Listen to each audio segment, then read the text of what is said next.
Friends, good morning. Welcome back to Pushu vlogs Kannada. ಇವತ್ತು ನಾನು ಮಾರ್ನಿಂಗಿಂದ vlog start ಮಾಡ್ತಾ ಇದ್ದೀನಿ.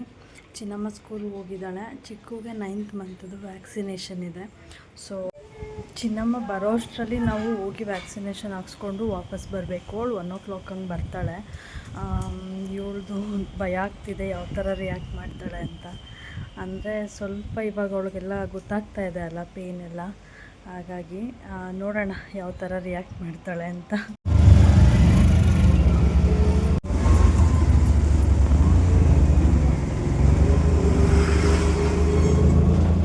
ಹಸ್ಬೆಂಡ್ ಕೂಡ ಬಂದರು, ನಮ್ಮನ್ನು ಪಿಕ್ ಮಾಡ್ಕೊಂಡು ಹೋದರು ಅರ್ಧ ದಾರಿಲಿ. ಅವ್ರು ಬರೋದಿಲ್ಲ, ಕೆಲಸ ಇದೆ ಅಂತ ಹೇಳಿದರು. ಹಾಗಾಗಿ ನಾವು ಆಟೋದಲ್ಲಿ ಹೊರಟಿದ್ವಿ. ಬಟ್ ಮಕ್ಳದ್ದು ವ್ಯಾಕ್ಸಿನೇಷನ್ ಅಂದರೆ ಅವ್ರು ಫಸ್ಟು ಪ್ರಿಯಾರಿಟಿ ಕೊಡ್ತಾರೆ. ಮಕ್ಳುಗಳಿಗೆ ಏನೇ ಆದ್ರೂ ಹೇಗೆ ಚುಚ್ತಾರೋ ಏನೋ ಅಂತ ಹೇಳಿ ಅವರು ತಡ್ಕೊಳಕ್ಕಾಗಿಲ್ಲ. ಹಾಗಾಗಿ ಬಂದು ಅವರೇ ಅರ್ಧ ದಾರಿಯಿಂದ ಪಿಕ್ ಮಾಡಿದ್ರು. ಈಗ ಬಂದ್ವಿ ನಾವು ಅಂಗನವಾಡಿ ಹತ್ರ. ನೋಡಬೇಕು ಹೆಂಗೆ ರಿಯಾಕ್ಟ್ ಮಾಡ್ತಾಳೆ ಅಂತ. 3 ವ್ಯಾಕ್ಸಿನೇಷನ್ ಇದೆಯಂತೆ, 2 ಕೈಗೊಂದೊಂದು ಮತ್ತು ಕಾಲ್ಗೊಂದಿದೆಯಂತೆ. ತುಂಬ ನೋವಾಗುತ್ತೆ ಮಕ್ಳುಗಳಿಗಂತೂ ಇದನ್ನೆಲ್ಲ ನೋಡೋದಕ್ಕೆ ನಮ್ಮ ಕೈಲಿ. ಪಾಪ ಎಷ್ಟು ನೋವು ಪಡ್ತಾಳೋ ಏನೋ ಅಂತ. ನಮಗೆ ಮಕ್ಳಿಗಿಂತ ಜಾಸ್ತಿ ಪೇರೆಂಟ್ಸ್ಗೆ ಟೆನ್ಷನ್ ಆಗ್ತಿರುತ್ತೆ ಅದನ್ನು ನೋಡೋದಕ್ಕೆ. ಇವಾಗ ಒಂದು ಡ್ರಾಪ್ಸ್ ಹಾಕಿದ್ರು, ವಿಟಮಿನ್ ಡ್ರಾಪ್ಸ್ ಹಾಕಿದ್ದಾರೆ ಬಾಯಿಗೆ. ಅವಳು ಆಲ್ರೆಡಿ ಭಯ, ನನಗೇನು ಮಾಡ್ತಿದ್ದಾರೋ ಏನೋ, ಎಲ್ಲೋ ಬಂದಿದ್ದೀನಲ್ಲ ಅಂತ. ಚಿನ್ನಮ್ಮ, ಅಮ್ಮ ನಾನು ಬರ್ತೀನಿ ಅಮ್ಮ, ನಾನು ಬಂದಮೇಲೆ ಹೋಗೋಣ, ಹೋಗಬೇಡಿ ಅಂತ ಹೇಳಿದ್ಲು. ಸರಿ ಆಯಿತು ಅಂತ ಹೇಳಿದ್ವಿ. ಅಂದರೆ ಅವರು 1 o'clock ಲಾಸ್ಟ್ ಇವರು, ಮತ್ತೆ ಮಧ್ಯಾಹ್ನ ಮೇಲೆ ಸಿಗೋದಿಲ್ಲ. ಅವಳು ಸ್ಕೂಲಿಂದ ಬರೋದಕ್ಕೆ 1 o'clock ಆಗುತ್ತೆ. ಅವಳನ್ನ ಕರ್ಕೊಂಡು ಹೋಗೋ ಅಷ್ಟರಲ್ಲಿ ಇವ್ರು ಇರೋದಿಲ್ವಲ್ಲ. ಹಾಗಾಗಿ ಅವಳು ಸ್ಕೂಲಿಗೆ ಕಳಿಸ್ಬಿಟ್ಟು ನಾವು ಮಾತ್ರ ಹೋಗಿದ್ದೀವಿ. ನೋಡಿ ಇವಾಗ ಡ್ರಾಪ್ಸ್ ಹಾಕಿದ್ರು.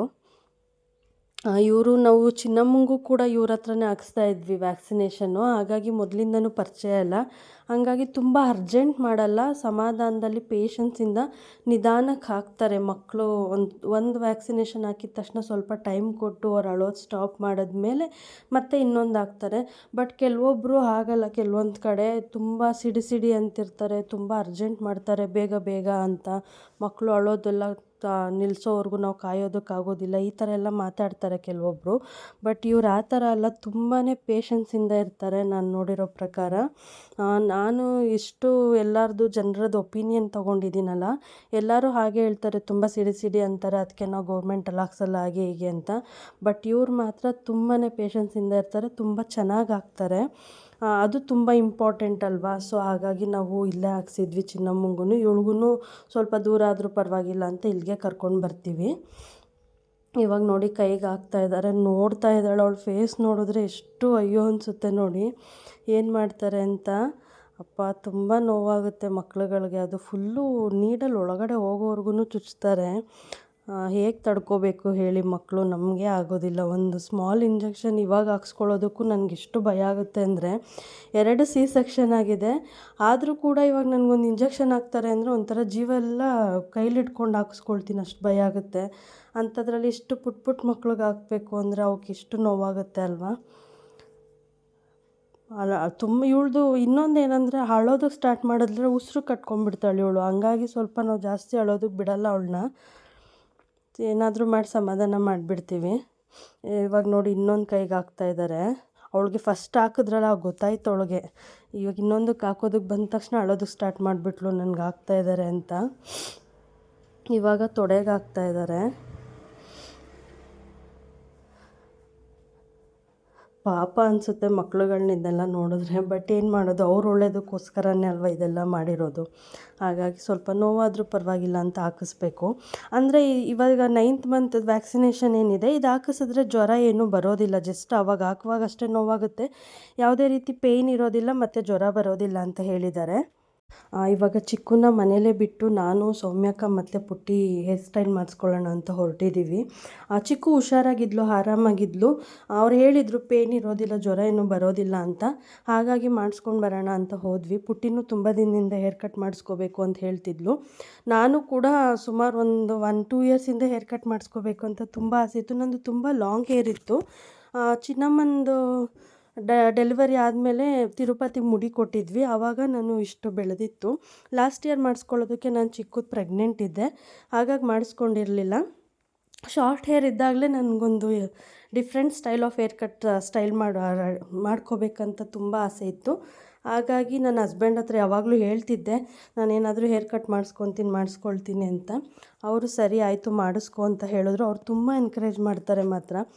ಅಂದರೆ ಅವ್ರಿಗೂ ಗೊತ್ತು ನಾನು ಸುಮ್ಮನೆ ಆ ಥರ ಎಲ್ಲ ಏನೂ ಕೇಳೋದಿಲ್ಲ ಅಂತ. ಹಾಗಾಗಿ ನಾನು ಏನಾದರೂ ಕೇಳಿದ್ರೆ ಅವ್ರು ಸರಿ ಆಯಿತು ಅಂತ ಹೇಳ್ತಾರೆ. ನೋಡಿ ಇವಾಗ ಪುಟ್ಟಿದಾಯಿತು, ತುಂಬ ಚೆನ್ನಾಗಿ ಮಾಡಿದ್ರು ಅವಳಿಗೆ. ಈಗ ನಾನು ಮಾಡಿಸ್ಕೊಳ್ತಾ ಇದ್ದೀನಿ. ಆ್ಯಕ್ಚುಲಿ ಈ ಸಲೂನ್ಗೆ ನಾವು ಫಸ್ಟ್ ಟೈಮ್ ಬಂದಿರೋದು. ಫಸ್ಟ್ ಬೇರೆ ಕಡೆ ಮಾಡಿಸ್ತಿದ್ವಿ, ಇದಕ್ಕೆ ಫಸ್ಟ್ ಟೈಮ್ ಬಂದಿದ್ದೀವಿ. ಸ್ವಲ್ಪ ಭಯ ಇತ್ತು, ಹೇಗೆ ಮಾಡ್ತಾರೋ ಏನೋ ಫಸ್ಟ್ ಟೈಮ್ ಬಂದಿದ್ದೀವಿ ಅಂತ. ಹಾಗಾಗಿ ಫಸ್ಟ್ ಪುಟ್ಟಿ ಮಾಡಿಸ್ಕೊಂಡ್ಲು. ಯಾಕಂದರೆ ಅವಳದು ಲಾಂಗ್ ಹೇರ್ ಇದೆ, ಸ್ವಲ್ಪ ಏನಾದರೂ ಹಾಳಾದ್ರೂ ನಡೆಯುತ್ತೆ. ನಂದು ಶಾರ್ಟ್ ಇದೆಯಲ್ಲ, ಇನ್ನೂ ಶಾರ್ಟ್ ಆಗಿಬಿಟ್ರೆ ಅಸಹ್ಯ ಕಾಣುತ್ತೆ ಅಂಥೇಳಿ ಫಸ್ಟ್ ನಾನು ಮಾಡಿಸ್ಕೊತೀನಿ ಅಂಥೇಳಿ ಮಾಡಿಸ್ಕೊಂಡ್ಲು. ತುಂಬಾ ಚೆನ್ನಾಗಿ ಮಾಡಿದ್ರು, ನಮ್ಮ ಎಕ್ಸ್ಪೆಕ್ಟೇಷನ್ಗಿಂತ ಚೆನ್ನಾಗೇ ಮಾಡಿದ್ರು. ಹಾಗಾಗಿ ನಾನು ಮಾಡಿಸ್ಕೊಳ್ತೀನಿ ಅಂತ ಹೇಳಿದೆ. ಈಗ ನನಗೆ ಮಾಡ್ತಾ ಇದ್ದಾರೆ.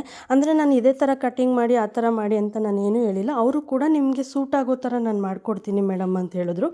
ಪುಟ್ಟಿಗೂ ಕೂಡ ಹಾಗೆ ಹೇಳಿದರು. ಹಾಗಾಗಿ ಅವಳಿಗೂ ತುಂಬ ಚೆನ್ನಾಗಿ ಅವಳ ಫೇಸಿಗೆ ಸೂಟ್ ಆಗೋ ಥರ ಮಾಡಿದರು. ನನಗೂ ಅದೇ ಥರ ಮಾಡ್ತೀನಿ ಅಂತ ಹೇಳಿದ್ರು. ಲೇಯರ್ ಕಟ್ ಮಾಡಿದ್ರು ನನಗೆ. ತುಂಬಾ ಚೆನ್ನಾಗಿ ನನ್ನ ಫೇಸ್ಗೆ ಸೂಟ್ ಆಯ್ತದು. ನನಗೆ ತುಂಬ ದಿನದಿಂದ ಆಸೆ ಇತ್ತು, ಒಂದು ಶಾರ್ಟ್ ಹೇರ್ ಇದ್ದಾಗಲೇ ನಾನು ಒಂದು ಕಟ್ಟಿಂಗ್ ಮಾಡಿಸ್ಕೋಬೇಕು ಅಂಥೇಳಿ. ಚಿನ್ನಮ್ಮಂಗೂ ಗೊತ್ತಿಲ್ಲ ನಾನು ಆ್ಯಕ್ಚುಲಿ ಕಟ್ಟಿಂಗಿಗೆ ಬಂದಿದ್ದೀನಿ ಅಂತ. ಅವಳಿಗೆ ಗೊತ್ತಾದರೆ ಮತ್ತು ಅವಳು ಹಠ ಮಾಡ್ತಾಳೆ, ನಾನು ಬರ್ತಿದ್ದೆ ನನಗೂ ಮಾಡಿಸ್ರಿ ಅಂತ. ಅವಳಿಗೇನೆಂದರೆ ಈ ಥರ ಹೇರ್ ವಾಶ್ ಎಲ್ಲ ಮಾಡ್ತಾರಲ್ಲ ಆ ಥರ ಮಾಡಿಸ್ಕೊಳ್ಳೋದು ತುಂಬ ಇಷ್ಟ. ಹಾಗಾಗಿ ಯಾವಾಗಲೂ ಕಟ್ಟಿಂಗ್ ಮಾಡಿಸಿ ಅಂತಿರ್ತಾಳೆ. ಬಟ್ ಅವಳಿಗೆ ಇವಾಗ ಕಟ್ಟಿಂಗ್ ಮಾಡಿಸೋದು ಬೇಡ, ಸ್ವಲ್ಪ ಕೂದಲು ಬೆಳೀಲಿ ಅಂತ ಹೇಳಿ ಬಿಟ್ಟಿದ್ದೀವಿ. ಅವಳಿಗೆ ಧರ್ಮಸ್ಥಳಕ್ಕೆ ಒಂದು ಮುಡಿ ಕೊಡೋದು ಬೇರೆ ಬಾಕಿ ಇದೆ, ಅದನ್ನು ಕೊಡಬೇಕು. ಹಾಗಾಗಿ ಬಿಟ್ಟಿದ್ದೀವಿ. ಅವಳಿಗೆ ಗೊತ್ತಿಲ್ಲ ನಾನು ಬಂದಿರೋದು. ಅಮ್ಮಂಗೂ ಗೊತ್ತಿಲ್ಲ. ಗೊತ್ತಾದರೆ ಮೊದಲೇ ಶಾರ್ಟ್ ಹೇರ್ ಇದೆ ಮತ್ತೆ ಕಟ್ ಮಾಡಿಸ್ಕೊಂಡಿದ್ಯಾ ಅಂತ ಬೈತಾರೆ.